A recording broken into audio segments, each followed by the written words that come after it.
নমস্কার বন্ধুরা, আমি সহেলি অলৌকিক জোনের আসরে তোমাদের আরও একবার স্বাগত জানাচ্ছি। আশা করছি ভালো আছো, সুস্থ আছো।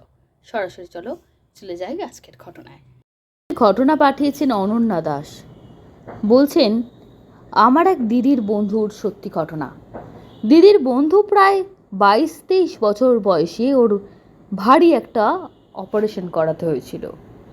এমন অসুখ যে তার ওভারিতে টিউমার হয়েছিল, অপারেশন না করলেই নয়। 19 বছর বয়স থেকে দিদির বন্ধু, আমি তাকে দিদি বলি, একটি ছেলেকে ভালোবাসত। আমরা তখন খুব ছোট, অত কিছু বুঝতাম না, কিন্তু এটুকু বুঝতে পারতাম যে এই ছেলেটা একদিন জামাইবাবু হবে। ওদের পরিবারের সবাই খুব খুশি ছিল না, মানে মেয়ের পরিবার, ছেলের পরিবার কেউই খুব খুশি ছিল না, আবার আপত্তিও সেরকম ছিল না।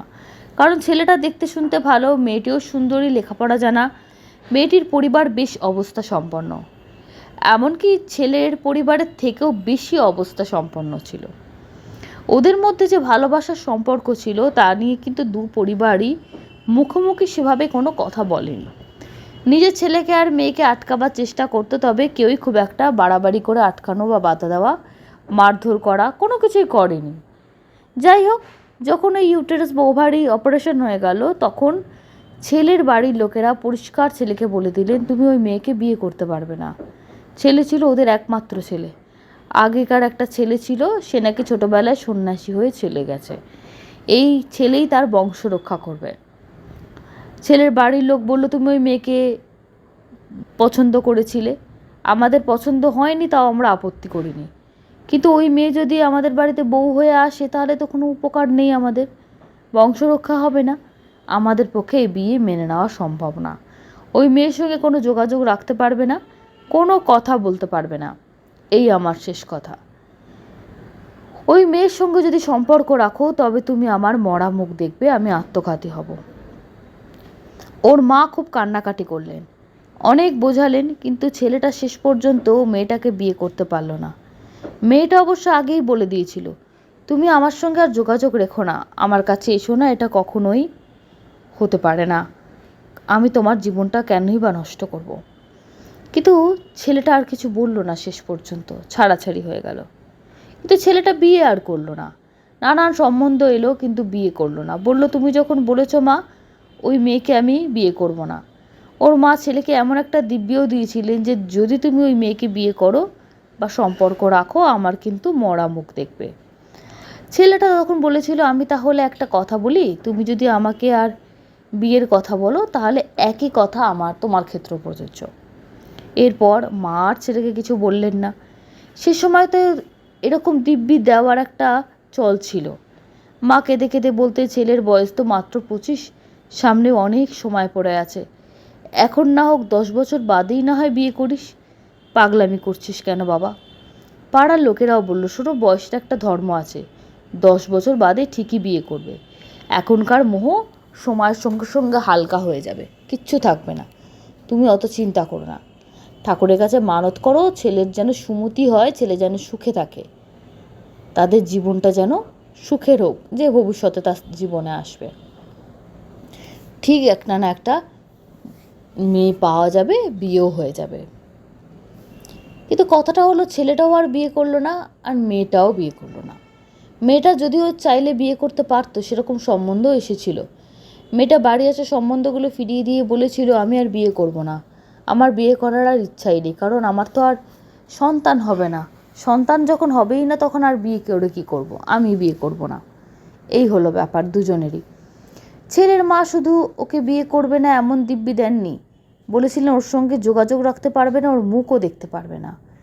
ছেলেটা আর কখনো মেয়েটার সঙ্গে যোগাযোগ করেনি, দুজনেই খবর রাখতো অন্যভাবে, কারোর সম্পর্ক মানে থ্রু দিয়ে খবর রাখতো, সরাসরি সেটা আর রাখতো না।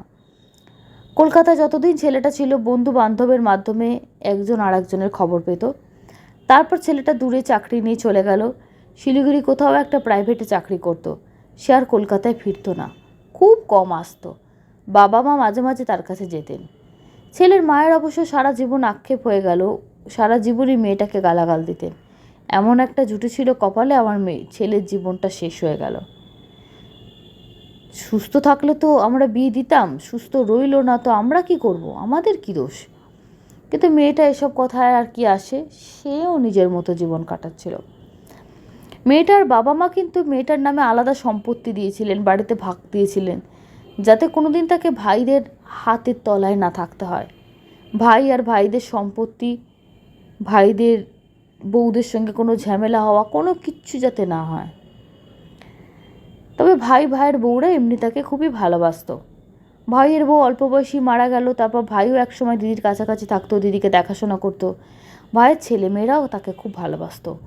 সম্পত্তির ব্যাপারে তো বটেই, তার বাইরেও তাদের সম্পর্ক ভালো ছিল। মেয়েটি অবশ্য কোনোদিনই সেই প্রেমের কথা কাউকে বলেনি।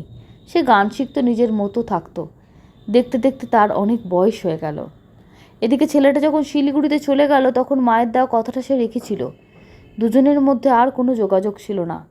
কলকাতা থাকাকালীন বন্ধুবান্ধবের মাধ্যমে খবর পেত, কিন্তু শিলিগুড়িতে চলে যাওয়ার পর সেই যোগাযোগ একদম ছিন্ন হয়ে গেল।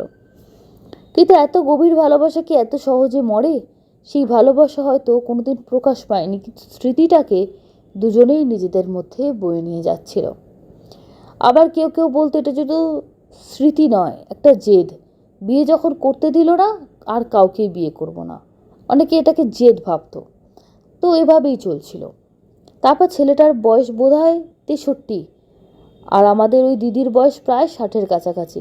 এর মধ্যে ভাইয়ের মেয়েরও বিয়ে হয়ে গেছে, তাদেরও একটা বাচ্চা আছে, নাতি নাতনি বড় হয়ে গেছে। একদিন সেই নাতনি দিদাকে বলল, দিদা, তোমাদের সময়ও কি এরকম প্রেম ছিল?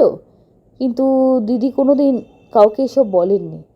আমার দিদি জানতো, আরও হয়তো দু একজন জানতো। তখনকার মানুষ এসব নিয়ে খুব একটা কথা বলতো না, বিশেষত ছোটদের সঙ্গে তো নয়। সবাই শুধু জানতো ওর একটা অপারেশন হয়েছে, তাই ওর বিয়ে কখনো হবে না। কিন্তু তারপর কি হলো জানেন? দিদির বয়স যখন প্রায় 60-এর কাছাকাছি, তখন হঠাৎ 4-5 দিন ধরে সমানে সেই ছেলেটার কথা মনে হতে লাগলো। যে ছেলেটা সে খুব ভালোবাসতো, তার জন্য গোটা জীবন একা থেকে গেল। এত বছর এত দূরে কেউ কাউকে দেখেনি, মুখটুকুই হয়তো আবছা হয়ে গেছে। কি অদ্ভুত একটা টান অনুভব করতে লাগলো। মনে হচ্ছিল সব নিয়ম কানুন সমস্ত কিছু ভুলে একবার দেখা করে আসা। কেমন আছে যদি একটু খবর নেওয়া যেত। এই কথাগুলি নাতনিকে জিজ্ঞাসা করায় দিদি তাকে পুরো ঘটনাটা বলেছিল। মানুষের স্মৃতির মধ্যে কত কিছু চাপা পড়ে থাকে। কত বছর ধরে একটা কথা মনে না পড়লেও হঠাৎ কোনো এক মুহূর্তে সেই স্মৃতিগুলো দরজা খুলে বেরিয়ে আসে। এত বছর বাদে প্রায় 60-এর কাছাকাছি দাঁড়িয়ে দিদির মনে হতে লাগলো ছুটে চলে যায়, আবার যাই দেখা করে আসি। এখন তো ওর বাবা মাও নেই, আমার বাবা মাও নেই, আর কি হবে, যাই একবার। এমন একটা ভাব তার মনের মধ্যে হচ্ছিল। এবারে যখন এতটা বয়স হয়ে গেছে, তখন একটা অভিমানও ছিল। জীবনটা তো শেষই হয়ে গেল পরিবারের জন্য, তার পরিবারের ওপর অভিমানগুলো রয়ে গেছে। যাকে এবার তিনি এমন কথা বলতে শুরু করলেন যে নাতনি অবাক। প্রায় প্রতিদিনের কথা তার মনে আছে, সমস্ত গল্প তিনি করছেন, রাত্রে ঘুমোতে পারছেন না, পরপর 5 রাত একই গল্প করছেন, আর সারাক্ষণ মনের মধ্যে তোলপাড় হচ্ছে। শেষে 5 দিনের দিন ফুরিয়ে যাওয়ার পর ভোরবেলা একটু ঘুমিয়ে পড়েছিলেন। স্বপ্নে দেখছেন ছেলেটা এসে তার সামনে দাঁড়িয়েছে, সেই ইয়াং বয়সের, সেই হাসছে আর বলছে, অসুবিধে নেই, সব সমস্যা মিটে গেছে, এরপর আর কিছুদিন শুধু সময়ের অপেক্ষা। এ কথা শুনেই ঘুম ভেঙে গেল। ধড়মড় করে উঠে বসলেন। মন খারাপ হয়ে গেল। ভাবলেন, এত কেন ভাবছি আমি? এই বয়সে এসে আমার হলো কি? বুড়ো বয়সে এসে কি আমাকে পাগলামিতে ধরলো? হঠাৎ এক বান্ধবীর সঙ্গে যোগাযোগ হয় তার কয়েকদিন বাদেই। সে ফোন করে বলে, একটা কথা বলবো, তুই খারাপভাবে নিস না। সে তো অনেক দিন মিটে গেছে, তুই কষ্ট পাসনি। ভেবেছিলাম তোকে জানাবো না, কিন্তু না জানিয়ে পারছি না। আমারও মনটা খুব খারাপ রে। দিদি বললেন, কি হয়েছে? তখন সেই বন্ধু বলল, সেই ছেলেটি 5 দিন কি 6 দিন আগে অ্যাক্সিডেন্ট করেছে, হাসপাতালে ছিল, কোমায় ছিল এতদিন, গতকাল ভোরবেলায় পৃথিবী ছেড়ে চলে গেছে। অবিশ্বাস্য ঘটনা। এত বছর ধরে নিজের অভিমান লজ্জা কোনো কিছুই কাউকে বলেননি, হঠাৎ করে তিনি সারাক্ষণ তার কথা বলতে লাগলেন। কেন নাতনির কাছে পুরো ঘটনাটা বলতে শুরু করলেন, 5 দিন ধরে কেন ঘুমোতে পারলেন না, তিনি নিজেও জানে না। এই ঘটনার কোনো ব্যাখ্যা তার কাছে নেই। বাড়ির লোকেরা জানতো তিনি খেতে পারছেন না, জিজ্ঞেস করলে বলতো আমার শরীর ভালো নেই। সবাই চিন্তা করছিল কোনো অসুখ হয়নি তো। বলতো না না এমনি আমার মন নেই, খাবো না। তারপরে এই ঘটনা। মানে সত্যি কতখানি টান ছিল, তার মানে কি সত্যি আত্মা বলে কিছু আছে? তা না হলে তিনি জানলেন কি করে? এত যুগ ধরে যে সম্পর্ক চাপা পড়ে গেছে, ওই 5টা দিন ওই ভদ্রলোকও কোমায় ছিলেন, এই 5 দিন ইনিও পুরনো স্মৃতির পাতা খুলে বসেছিলেন, প্রতিটা ঘটনা প্রতিটা দিনের কথা নাতনিকে বলছিলেন। এই দুটো একসঙ্গে সত্যি কি কাকতালীয়? আর তিনি তো কিছু জানতে পারেননি, কোনো যোগাযোগ ছিল না। এই 5 দিনে কেন তিনি এত পাগলের মতন অস্থির হয়েছিলেন, খেতে পারছিলেন না, ঘুমোতে পারছিলেন না, সারা দিন মনে হচ্ছিল যেন সেই পুরনো সময় উনি ফিরে গেছেন। মনে হচ্ছে যেন সদ্য ব্রেকআপ হয়েছে, সদ্য ছাড়াছাড়ি হয়েছে, ঘা যেন দগদগ করছে। কেন? শেষের দিকে মনে হচ্ছিল ছুটে যাব, একবার দেখা করে আসব। আর কিসের দিব্যি? যাদের জন্য দিব্যি দেওয়া নেওয়া তারা তো কেউ পৃথিবীতে নেই। সম্পূর্ণ সত্য ঘটনা। তাই বললাম পৃথিবীতে অনেক কিছু ঘটে যায়, আমরা কতটুকুই বা জানতে পারি। আমরা নিজেদের মতন করে কিছু অনেক সময় ভেবে নিই যে এটা এরকম হয়েছে, ওটা তাই হয়েছে, এটা বোধহয় এরকম হওয়া উচিত ছিল না, কিন্তু সব কথা সত্যি আমরা জানতে পারি না। আজকের দ্বিতীয় ঘটনা পাঠিয়েছেন নাহারা খাতুন। উনি বলছেন, আমি আমার 2 মেয়েকে নিয়ে, আমাদের ছোট সংসার। 2 মেয়ে কেন বলছি, আমার বড় মেয়ের বহুদিন হলো বিয়ে হয়ে গেছে, বিহারে থাকে। আমার মেজো মেয়ে আর ছোটো মেয়েকে নিয়ে আমি একাই থাকি। স্বামী বছর 5 হলো মারা গেছেন। স্বামী রোড যে কনস্ট্রাকশনের তার মধ্যে কাজ করতেন, সে কর্মসূত্রেই উনি মারা যান। আমাদের ছোটো মেয়ে নিজের চোখে, এবং ছোটো মেয়ে শুধু বলবো না, আমরা পুরো পরিবারই সাক্ষী এই ঘটনাটার। আমরা সবাই একে একে ঘটনার সঙ্গে পরিচিত হয়েছিলাম। আমরা অনেকে বিশ্বাস করি না। উনি বলছেন যে আমাদের ধর্মে জিন ব্যাপারটা খুব মানা হয়, আপনারা ভূত বলেন, আমরা জিন বলি। তো জিনকে খুব মানি এবং আমাদের অনেক রকম আমলও আছে আমাদের ধর্মে, সেসব নিয়ে আমি যাচ্ছি না। বলছে রাস্তা দিয়ে অনেকে দেখবেন খোলা চুলে যায়, আপনাদের ধর্মেও আমরা প্রচুর হিন্দুদের সঙ্গে মেলামেশা করি, বলেন চুল খুলে রাস্তা দিয়ে যাবেন না। অনেকে মানে, অনেকে আজকের যুগে মানে না, সেক্ষেত্রে কিছু করার থাকে না বলে আমাদের চোখে দেখা ঘটনা। গত বছরে বাগনানে কালী পুজো হয় তার ঠিক আগে। এবার অনেকে বলবেন উনি মুসলিম, কালী পুজোর কথা কেন বলছেন? দেখুন, বাগনানে থাকেন, সবার মধ্যে থাকেন, তো এখানে ধর্মের বিষয়টা না, ঘটনাটাকে প্লিজ আপনারা শুনবেন। কালী পুজোর ঠিক আগে আগে একটি ছেলে মেয়ে বাইকে করে, প্রায় দিন দেখতাম যে ওদের বাড়ি, ওনাদের বাড়ি না হাইওয়ে থেকে বেশ কাছে, ওদের বাড়ির জানলা দিয়ে রাস্তাটা দেখা যায়, মাঝখানে একটু জঙ্গল মতো আছে, একটু গাছ টাছ আছে। তো কোনো বাচ্চা যদি ছুটে বেরিয়ে আসে, যে হাইওয়েতে বেরিয়ে আসবে, এরকম একটা বাড়ির পরিস্থিতি ওনাদের। তো প্রায় দেখি ওই ছেলে মেয়েটা, রোজ যদি কারোর বাড়ির সামনে কেউ দাঁড়ায়, দেখতে দেখতে মানুষ একটু চিনে যায়, মুখ চেনা হয়ে যায়। ওনাদেরও মুখ চেনা হয়ে গেছিলো। তবে ছেলে মেয়েগুলো দেখে মনে হতো রোজ তর্কাতর্কি করতো। এবার পাশ দিয়ে যেসব লোকই দেখো ওদের দিকে তাকাতে তাকাতে যেত। উনি বলছেন ওদের কতটা অস্বস্তি লাগতো জানি না, আমার মেয়ের বয়সী মেয়ে তো, আমার বড্ড অস্বস্তি লাগতো। মাঝে মাঝে ভাবতাম যে, বলি মা তোদের যা সমস্যা, তোদের কোনো বাড়িতে বসে কথা বল, এই রাস্তা দিয়ে লোক দেখতে দেখতে যাচ্ছে, এ কি ভালো কথা? পরিবারে মা বাবারও তো সম্মানের ব্যাপার আছে। উনি আবারও বলেছেন যে আমার নিজের মেয়েটা ওই ছোট মেয়েটার বয়সী, তাই জন্য আমার বড্ড কেমন কেমন লাগতো যে এ কী কথা, রাস্তায় এভাবে দাঁড়িয়ে আছে। একদিন দেখি ছেলেটা, প্রথম তর্কাতর্কি হতো নিজেদের মধ্যে, আমি ওখান দিয়ে পাশ দিয়ে কখনো দোকান গেছি, আমি দেখেছি, চলে গেছি, কখনো আমি আমাদের ওইদিকে কলে জল আনতে যাই, তখনও দেখতে পেয়েছি। আমি 2-1 জন আমাদের পাশাপাশি ওরা বলো যে এরা প্রায় এসে ঝগড়া করে, এরা কারা গো? আমি কী জানি, বাইকে করে আসে, এখানে দাঁড়ায়, কথা বলতে বলতে এদের ঝগড়া শুরু হয়ে যায়। এটা একটা প্রায় চলছিল। কেউ কেউ বললো যে পুজোর সময় থেকে এই রাস্তাটা দিয়ে গেছে, তখন থেকে এই জায়গাটা চিনে গেছে, এখান থেকে তারপর থেকে দাঁড়িয়ে থাকে। তো পাড়ার 2-1 জন বলেছিল, আপত্তি করেছিল যে এখানে দাঁড়িয়ে ঝগড়া করবে না, বাড়িতে লোকের বাড়িতে বাচ্চা কাচ্চারা আছে, উঁকি মারে, আপনাদের ব্যক্তিগত সমস্যা, দূরে গিয়ে ঝগড়া করবেন, এটা একটা ভদ্র পাড়া। কেন ঝগড়া করতে করতে তারা একে অপরের প্রতি খুব অশালীন ভাষায় কথা বলতো, সেখানে অনেকে আপত্তি করেছিল। তো 2-1 দিন তাদের আর দেখা গেল না। মা ব্যাস ভাবলো যাক মিটে গেছে ঝামেলা। আবার দেখে ওরা আসা শুরু করেছে, আবার সেই 2 দিন 3 দিন দাঁড়িয়ে গল্প করলো, হাসাহাসি, ব্যাস তারপর আবার দেখে ওদের মধ্যে ঝগড়া শুরু হয়ে গেল। তখন ওনার একটা মানে হয় না, প্রতিটি জায়গায় মহিলাদের একটা গ্রুপ থাকে, ওনাকে এসব দেখেছো আবার এরা এসে গেছে, এদের কি সমস্যা বলো তো? বলে যাকে বাদ দাও, ও কান না দেওয়াই ভালো, যা বলছে বলছে। এবার লোকের প্রায় দেখে দেখে এবার লোকেদের একটা অভ্যাস হয়ে গেছে যে যাকে এরা কেন এখানে এসে দাঁড়ায়, এখানে কি শান্তি পায়, ঝগড়া করে কেন কি জানি। একদিন উনি দেখেন ছেলেটা মেয়েটাকে প্রায় মানে মারতে যাচ্ছে এরকম আর কি, চুলটা ধরে টানছে বা কিছু বলতে বলতে, কথা বলতে বলতে ছেলেটার হাতে কাঁচি জাতীয় কিছু ছিল, মেয়েটার চুলের একটু অংশ কেটে নিয়েছে। উনি বলছেন আমি সামনে দাঁড়ানো, বলছে অনেকে ভাববেন দাঁড়িয়ে আছেন কেন, বলে সেদিন ওদের মানে কথা কাটাকাটির মানে উত্তপ্ততা এত বেশি ছিল, আমরা দাঁড়িয়ে আছি যে কি মানে প্রায় হাতাহাতি হবার মতন। উনি ছুটে গেছেন, একজন মায়ের বয়সী মহিলা, উনি ছুটে গেছেন, এই এই তুমি কাঁচি ফাঁচি কী সব এনেছো, চুল কাটলে কেন ওর।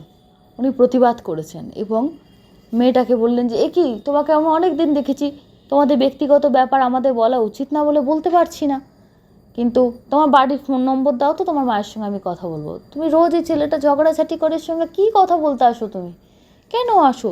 তোমার বয়সী মেয়ে আমার বাড়িতেও আছে, আমি নিজে মানে সন্তানের মতন ভেবেই তোমাকে বলছি, এর সঙ্গে একদম মেলামেশা করবে না। তখন মেয়েটাও কান্নাকাটি করছিল, ওর বাড়িতে আসে জল টল খায়, বলে আমি আমার এরকম সম্পর্কে আছি, চেষ্টা করছি একে অপরকে একটু মানিয়ে নেওয়ার, কিন্তু প্রায় ঝগড়াঝাঁটি হচ্ছে, তারপরও আমরা চেষ্টা করছি মানিয়ে নেওয়া, বলে এভাবে মানিয়ে নেওয়া যায় না। তো ওই যে চুল টুল কেটে ছেলেটা হাপিস, মেয়েটাকে ওখানে নামিয়ে দিয়ে ছেলেটা চলে গেছে। এই মেয়েটার বাড়িতে ওনারা ফোন করেন, মেয়েটার মায়ের সঙ্গে কথাবার্তা যাই হোক হয়, তারপরে মেয়েটাকে একটা ব্যবস্থা করে দেন, এটা র্যাপিডোর মতো, তো মেয়েটা চলে যায়। তাই নিয়ে বেশ পাড়ায় একটু আলোচনা হয়, কী অবস্থা আজকের যুগ, কোথায় গেছে জেনারেশন, ইত্যাদি ইত্যাদি। তার প্রায় দিন 15 বাদে, 15 দিন বেশি কেটে গেছে, তখন কালী পুজো মিটে গেছে, একটা শীত আসবো এরকম একটা সময়, হঠাৎ একটা আননোন নাম্বার থেকে ওনার কাছে একদিন সকালবেলা ফোন আসে। উনি ফোন ধরে বলেন হ্যাঁ কে বলুন, তো অনেকক্ষণ উনি না বুঝতে পারছেন না যে কে কথা বলছেন। তারপর ভদ্রমহিলা খোলাখুলি বলেন যে আমি ওই মেয়েটার মা কথা বলছি, যে তোমাদের বাড়ির সামনে বলছিলে, কথা বলছিল, আমার মেয়ে দাঁড়িয়ে থাকতো, ছেলেটা চুল কেটে নিয়ে গেছিলো। বলছে হ্যাঁ, বলে একদিন আপনি এসে আমার মেয়েকে দেখে যান, কি বিভৎস অবস্থা। বলি কি হয়েছে? বলছে গোটা মাথায় তার চুল তো উঠে গেছেই, মানে টাকের মতো হয়ে গেছে, আর মাথার মধ্যে না অদ্ভুত ধরনের ঘায়ের মতন হয়ে গেছে। তো ওই কাকিমার সঙ্গে কথা বলে সেদিন ওনার ভালো লেগেছিল, বা যে কোনো কারণেই হোক যোগাযোগ করেছেন, 2-1 দিন ওরা যাতায়াত করেন এবং উনি বলেন দেখুন আমি তো ধর্মে আমরা মুসলিম, আমাদের চেনা পীর বাবার মাজার আছে, ওখান থেকে একটু জল পোড়া তেল পোড়া করলে কিন্তু মেয়েটা আপনার ভালো হয়ে যাবে। বলে তাই করুন, কারণ এই মেয়ের তো বিয়ে দিতে হবে। বলে ওই ছেলেটার কি খবর?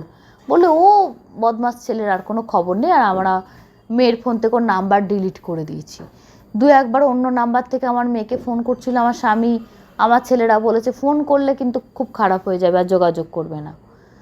কিন্তু ছেলেটাও বলছে না আমি ওর সঙ্গে যোগাযোগ করেই ছাড়বে, একটা মানসিকভাবে অসুস্থ মতো, মানে বারণ করছে তাও কথা শোনে না, একটা অদ্ভুত টাইপের পাগল।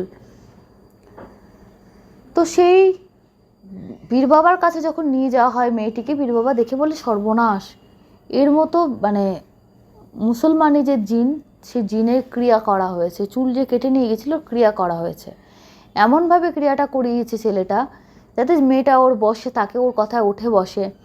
আসলে ছেলেটা মেয়েটির পরিবার নিয়ে অনেক কথা বলতো, অনেক রকম এটা ওটা বলতো, তো সেটা মেয়েটা মেনে নেয়নি বলেই ঝগড়া হতো। আবার মেয়েটা এত ভালোবাসেছিল, মেয়েটা ছাড়তেও ওকে পারতো না, মানে ছাড়তে পারছিল না, পারতো না বলাটা ভুল, ছাড়তে পারছিল না। মেয়েটাটা 2 নৌকার পা দিয়ে চলছিল, বারবার ঝগড়া হচ্ছিল, ভাবছিল যদি ছেলেটা চেঞ্জ হয়ে যায়, মানুষের একটা মায়া পড়ে যায় তো যে কোনো সম্পর্কে।